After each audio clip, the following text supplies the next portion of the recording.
with the deep, unconscious sun, which not even the nearness of the telescreen could prevent him from writing when his day's work started. Winston pulled the spring Winston pulled the speechwriter towards him, below the dust from its mouthpiece, and put on his spectacle, spectacles.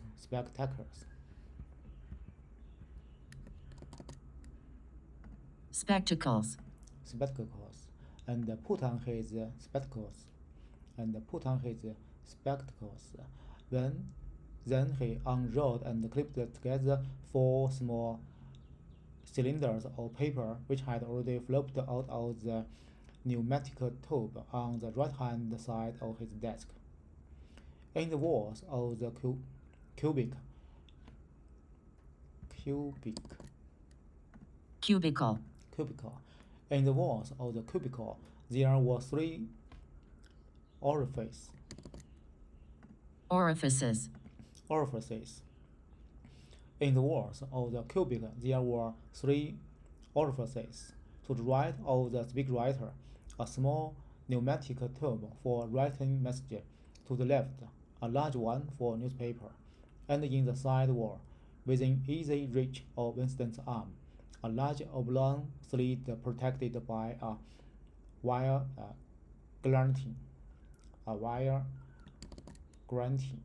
Grating. Grating. By a wire grating. This last was for the dispose of waste paper. Similar slits existed in thousands or tens of thousands throughout the building, not only in every room but at short intervals in every corridor. For some reason, they were nicknamed memory holes. When one knew that any document was due for destruction, or even when one saw a scrap of waste paper lying about, it was an automatic action to lift the flap of the nearest memory hole and drop it in, whereupon it would be wheeled away. It would be Whirled. whirled, whereupon it would be whirled, whereupon it would be whirled away on a current of warm air to the enormous Furnaces. to the enormous furnaces which were hiding somewhere in the recession of the building. Winston examined the four slips of paper which he had unrolled, which contained a message of only one or two lines, in the abbreviated jargon not actually newspaper. In the abbreviated jargon not actually newspeaker, but a consistent large or newspeaker word which was used in the minister for internal purpose. They ran: Times 17-3-84 BB speak mail reported Africa rectify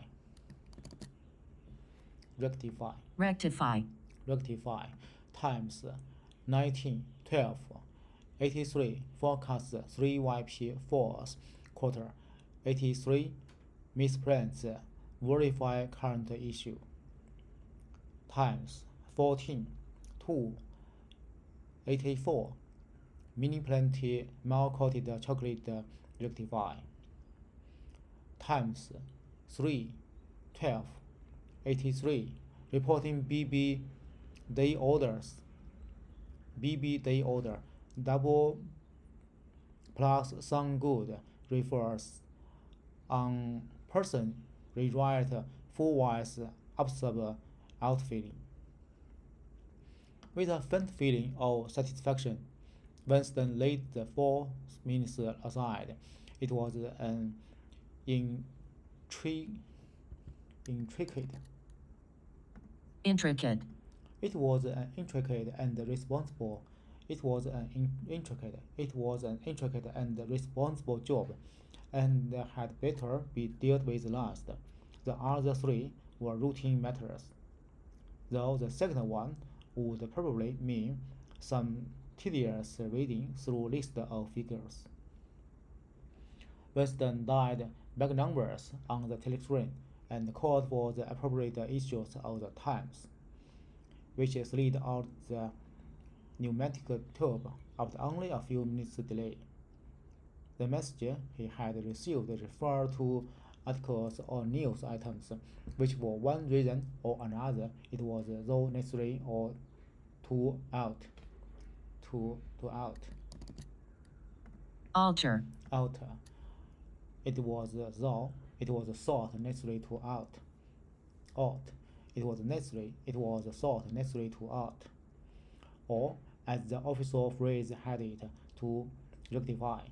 For example, it appeared from the time of the 17th of March that Big Brother, in his speech of the previous day, had predicted that the South India front would remain quiet, but that the Eurasian offensive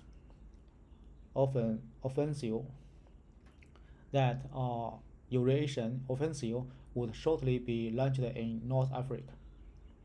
As it happened, the Eurasian High Commander had launched its offensive in South India and left North Africa alone.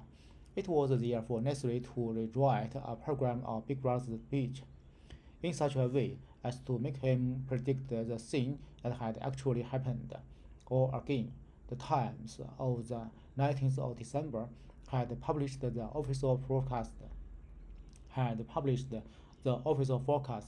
the output of various classes of consumption goods in the fourth quarter of 1983, which was also the sixth quarter of the ninth three-year plan. Today's issue contained a statement of the actual output, from which it appeared that the forecasts were in every instance gross wrong. Winston's job was to rectify the original figures by making them agree with the later ones. As for the third message, it referred to a very simple error which could be set right in a couple of minutes. As short a time ago as February, the Ministry of Plenty had issued a promise, Categorical. categorical pledge. Categorical pledge. Categorical pledge were the official words that there would be no reduction. There would be no reduction. Reduction. There would be no reduction of the chocolate ration during 1984. Actually, as Winston was aware, the chocolate ration was to be reduced from 30 grams to 20 at the end of the present week. All that was needed was to substitute all that was needed was to substitute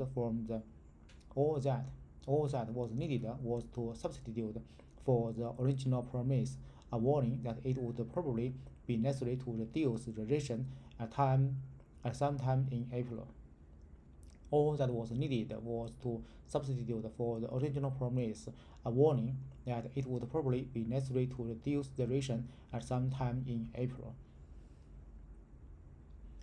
As soon as Winston had dealt with each of the messages, he clipped the speechwritten creations to the appropriate copy of the Time and pushed them into the pneumatic tube. Then, with a movement which was as nearly as possible unconscious, he crammed up the original message and any notes that he himself had made and dropped them into the memory hole to be devoured by the flames. Devoured. Devoured into the memory hole to be devoured by the flames. What happened in the unseen Labyrinth. labyrinth What happened in the unseen labyrinth to which the pneumatic terms led, he did not know in detail. But he did know, in general terms, as soon as all the corrections, as soon as all the corrections which happened to be necessary in any particular number of the times had been assembled and collected, assembled and collated, had been assembled and collated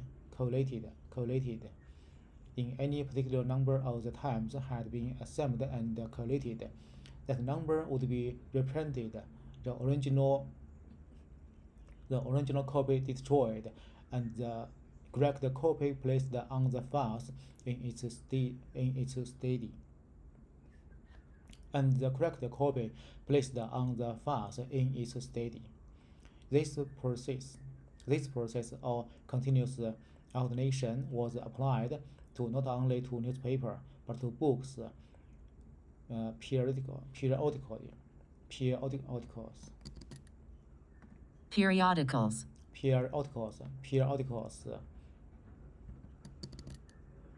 pamphlets, pamphlets, pamphlets, pamphlets, pamphlets, pamphlets, posters, leaflets, leaflets, films, soundtracks, cartoons, photographs, to every kind of literature or documentation which might conceivably hold any political or ideological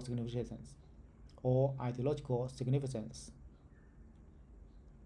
Photographs to every kind of literature or documentation which might concealed hold any political or ideological significance. Day by day, and almost minutes by minutes, the past was brought up to date. In this way, every prediction made by the party could be shown by documentary evidence to have been correct, nor was any item of news or any expression or option which conflicted with the needs of the moment even ever allowed to remain on record. All history was palimpsest. All history was palimpsest. All history was palimpsest, scribed clean and described exactly as often as was necessary. In no case would it have been possible, when the deed was done, to prove that any falsification,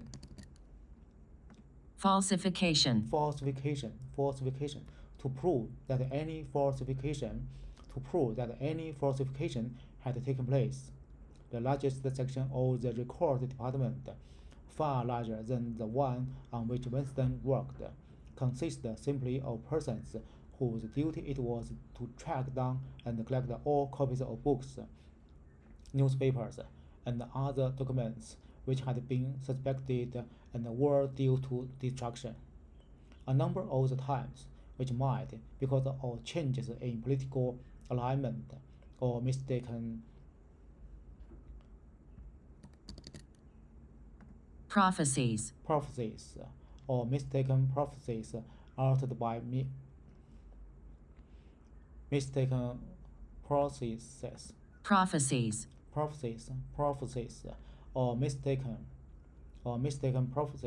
or mistaken prophecies uttered by Big Brother had been rewritten a dozen times, still stood on the files bearing its original date, and no other copy existed to contradict it. Books also were recorded and rewritten again and again, and were invariably reissued without any admission that any alteration had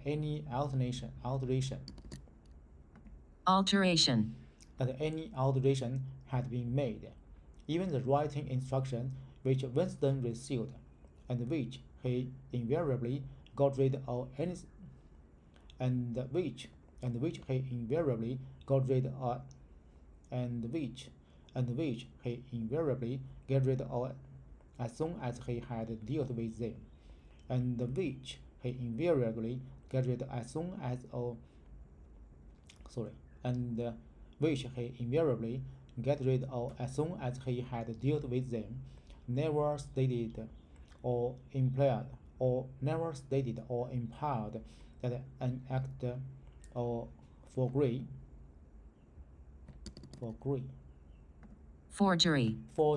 forgery, never stated or implied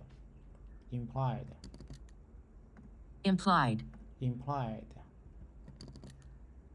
forgery, never stated or implied that an act of forgery was to be committed.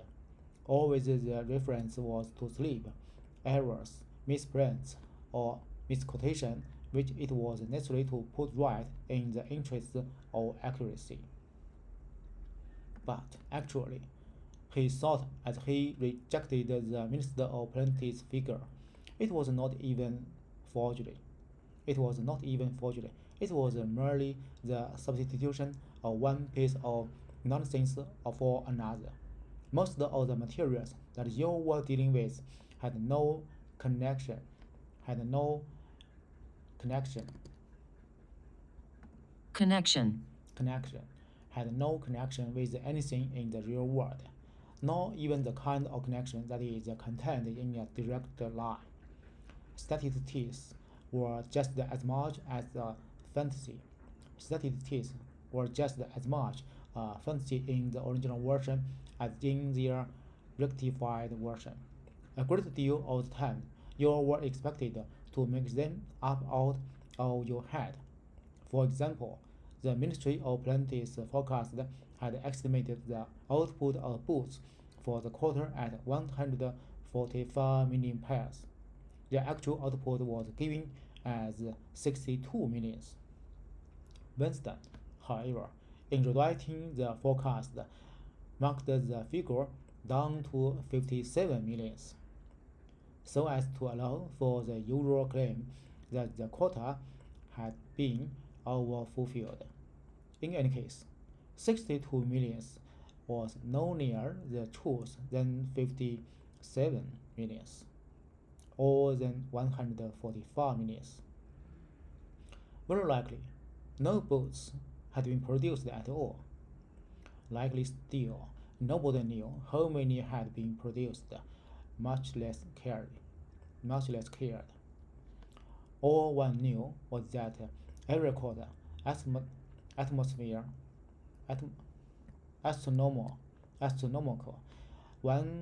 All one knew was that every quarter, astronomical.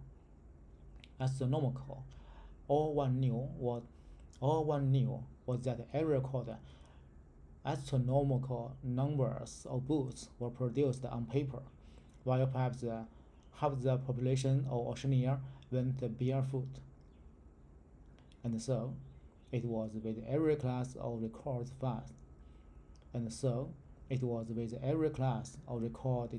fact. Great or small. Everything faded away into a shadow world in which, finally, even the date of the year had become uncertain. Winston glanced across the hall. In the corresponding cubicle on the other side, a small, precisely-looking, dark-chinned man named Tilston was working steadily away with a folded newspaper on his knee and his mouth very close to the mouthpiece of the speechwriter. He had the air of typing to keep what he was saying a secret between himself and the telescreen. He looked up, and his spectacles spectacles,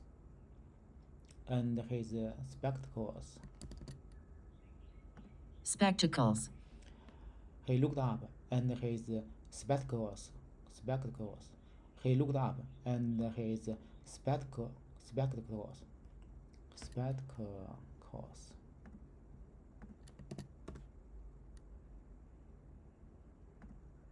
Spectacle.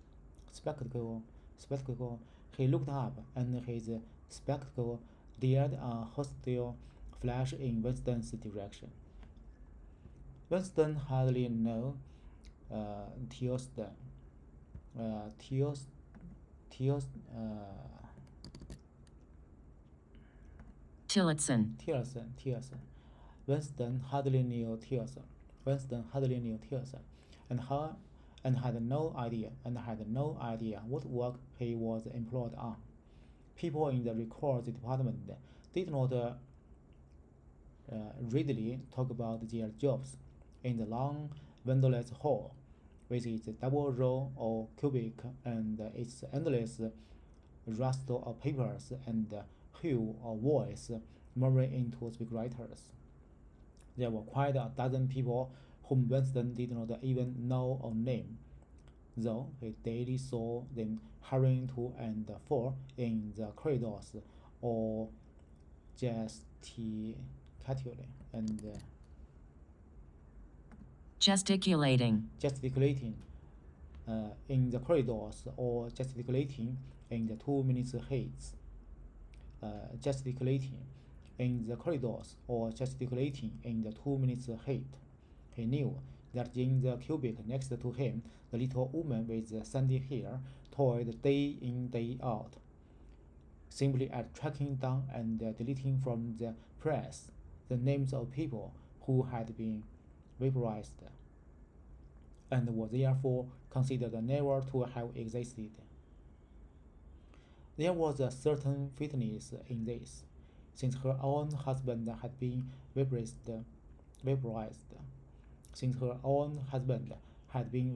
a couple of years early, and a few cubic away a mind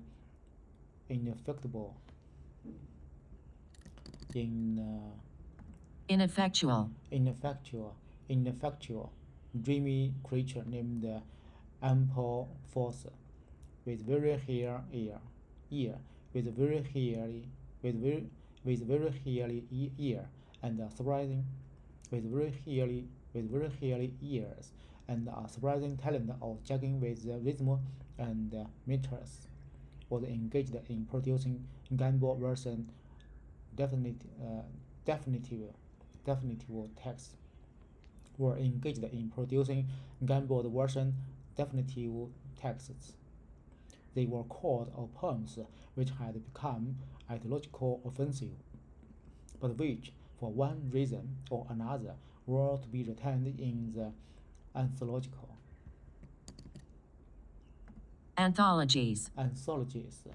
To be retained in the anthologies, or another were to be retained in the anthologies, and this hall, with its 50 workers or thereabouts, was only one subsection, a single cell, as it were, in the huge complexity of the records department. Beyond, above, below, were other swarms of workers engaged in an unimaginable multitude of jobs.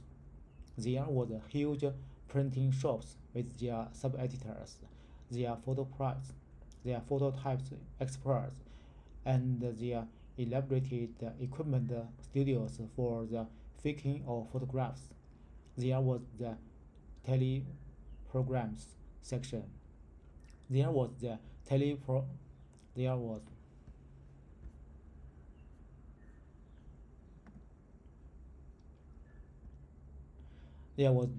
teleprograms section, which its engineers, its producers, and its teams of actors specially and its teams of actors specially chosen for their skills in imitating voice. There was armies of reference clerks whose job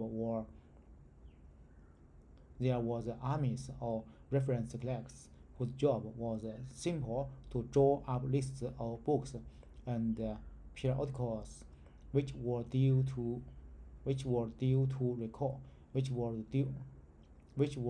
for recall.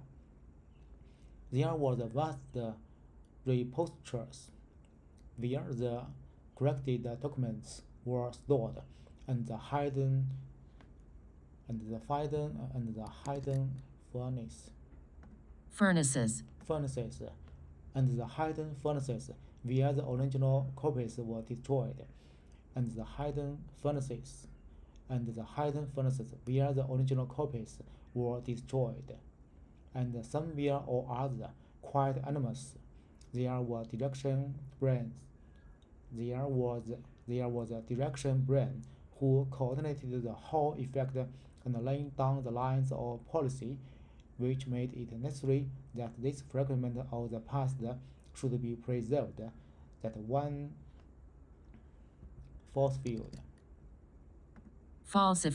falsified, that one falsify, and the other rubbed out of existence, that one falsify, and the other rubbed out of existence, the